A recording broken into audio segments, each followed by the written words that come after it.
Hello and welcome to my YouTube channel. My name is Lauren from Pinkbird Originals, and in today's video I'm going to be using the Bridgewater stitch remover to remove stitches from failed embroidery projects. I bought the Bridgewater stitch remover from Midwest Machinery, and I also bought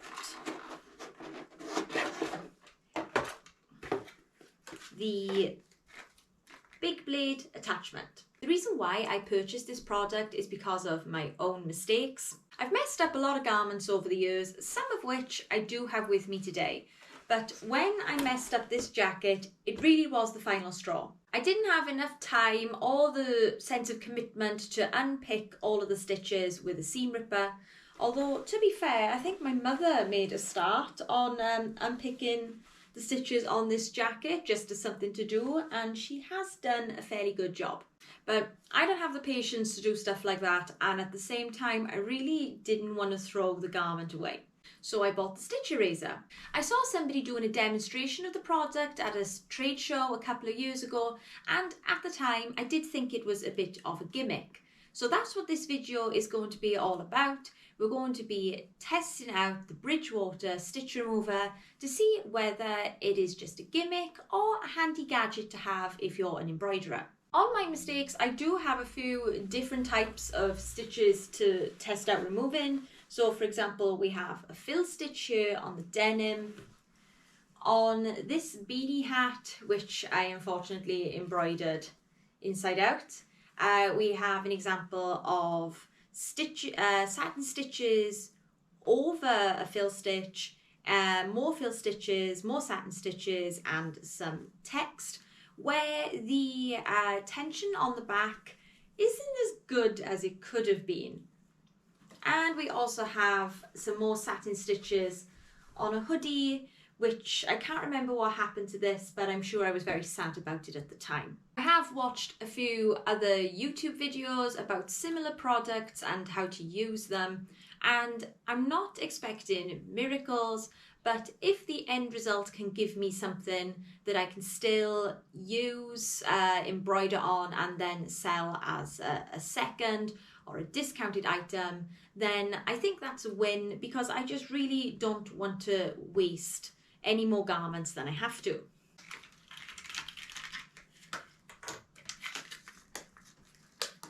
The device itself cost me $34.99, and the big blade attachment, which I'm going to attempt to attach now, cost me £10.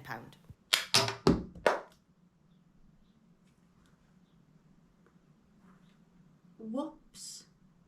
It's actually meant to do that, it just came as a little bit of a shock to me. And the attachment fixes into place with just a hard press. Right, I'm gonna start off with the jacket first, because I feel this might be one of the easier ones to do. Actually, I think the satin stitches would be the easiest to do. And what I've learned in my research is that you should always run the stitch eraser in the opposite direction to what the stitches and the bobbin thread are running in. I swapped to the big blade so I can cover more area, and yeah, let's just see how it goes.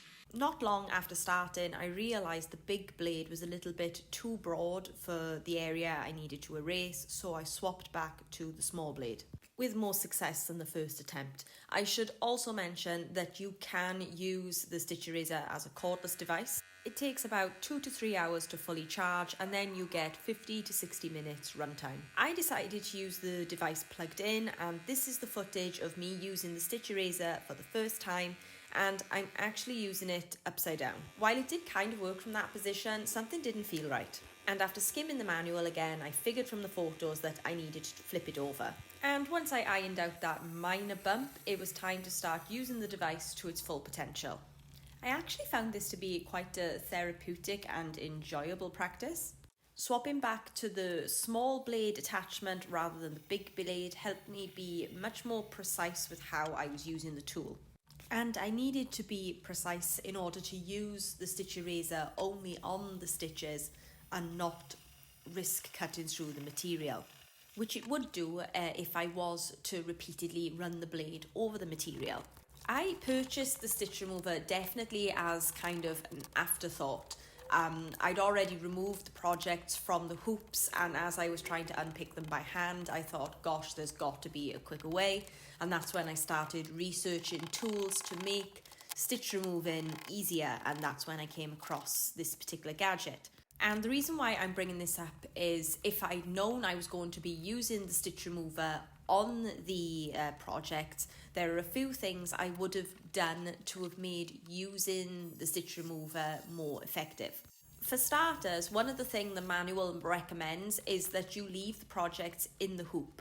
Now, some of these projects, which I'm removing the stitches on here, are actually months old. I had to take them out of the hoop because I needed to use the hoop for other things.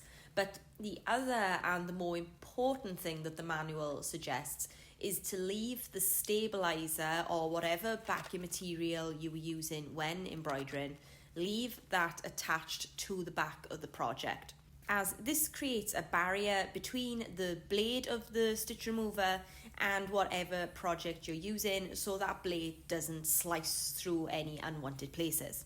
On all of the examples in my video, I'd unfortunately already removed the bulk of the stabilizer, and so I'm having to be a little bit more careful and considerate on how I'm using the blade of the stitch remover in order to protect the garment. The device is most effective when you run the blade in the opposite direction to what the stitches are stitched in. As you can see here in the close-up footage, it's not taking a lot of effort for the blade of the stitch remover to slice through that bobbin thread. From the other online resources I consumed to put this video together, it's also said that you shouldn't lie the garment like completely flat on a table. To use the stitch eraser, it's best to raise the garment up a little bit and hold it in your hand, as I'm doing so here in the video. As time went on, I realised that my preferred method of using this device is to run it over all of the fill or satin stitches a couple of times and really sort of attack that top layer of stitches with the device before turning the garment over to start removing those stitches, as I didn't want to be constantly turning the garment inside out, as I felt it took up a lot of time. So I really I went as sort of heavy-handed as I could on the satin stitches and tried to cut as many of them as possible. This worked out quite well because the tension was good and there was a lot of exposed bobbin thread. Then when I did turn the garment the right way in, I started removing all of the top stitches, knowing that I would go back in with the stitch eraser later on to start working on the underlay. I also tried to speed things up by sucking up those top stitches with my vacuum cleaner, but that didn't go according to plan. I found using a seam ripper helped quite a bit. Helped you be more accurate and cut away lots of loose bits. But for me, the best method was just to get your nails and kind of scrape along those top stitches, and I just felt that they just fell away much more easily. And for me, on the satin stitches, this was the quickest way of doing it.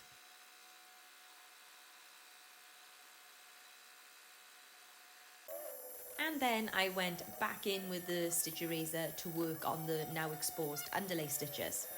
Bear in mind the footage on this video is sped up significantly, and while the stitch remover has definitely sped up the overall process, this did still take quite a while. The denim jacket, it was pleasantly quick to remove the stitches from. I'd say it took me between 25 to 35 minutes. This on the overwhelmed hoodie, this took me a little longer. I'd say maybe 50 to an hour to get the project to how it looks now, and I do think it would have been a lot quicker if I had left that stabilizer in place. Then I could have used the stitch eraser more thoroughly. And as I move on to start removing the stitches from that beanie hat, like I remember saying at the start, the bobbin thread wasn't very well exposed, and the stitch eraser did struggle to kind of hack away at those stitches. Again, it was most effective on the fill stitches, where the satin stitch overlaid the fill stitch on that little sad place in the flower. That did start to come away, But again, I didn't really feel I could use the device as thoroughly as I wanted to because there was no stabilizer in place, and I had to use it in coordination with the steam ripper because otherwise those stitches just wouldn't come away. So I continued using the stitch remover on the beanie hat. But because that stabilizer wasn't there to protect the garment, I did end up cutting through the beanie, and because I had damaged the garment so much that it couldn't be used anymore, I decided not to waste any more of my time and I did give up. I'm sorry about that. So that concludes my testing of the stitch remover. Like I said at the start of the video, I did think it was just going to be a gimmick. I didn't really expect it to work, and although I don't think it's like the perfect product, like you saw in the demonstrations, there were some issues where perhaps it didn't work.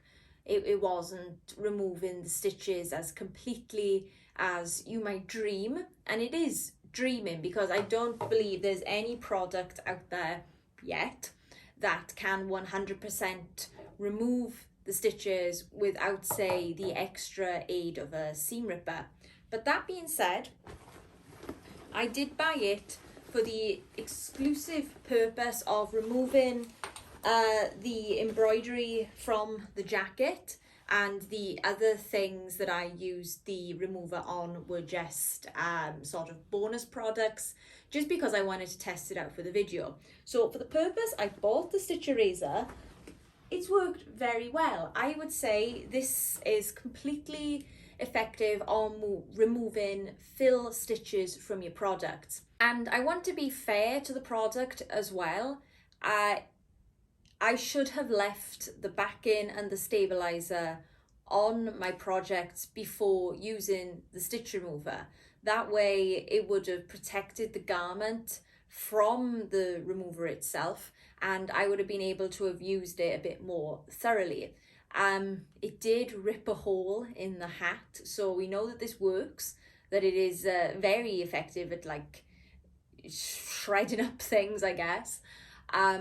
But on the hoodie, I did have to come in with the seam ripper to finish it off in quite a few places. I couldn't have just 100% used the stitch remover, and that is because I didn't have stabilizer on there to protect the garment. If I had, I think this would have removed those stitches. So no, I don't think it's a gimmick. I think it is a useful tool to have, providing you use it correctly and under the perfect conditions, which we know in embroidery is not always able to achieve that.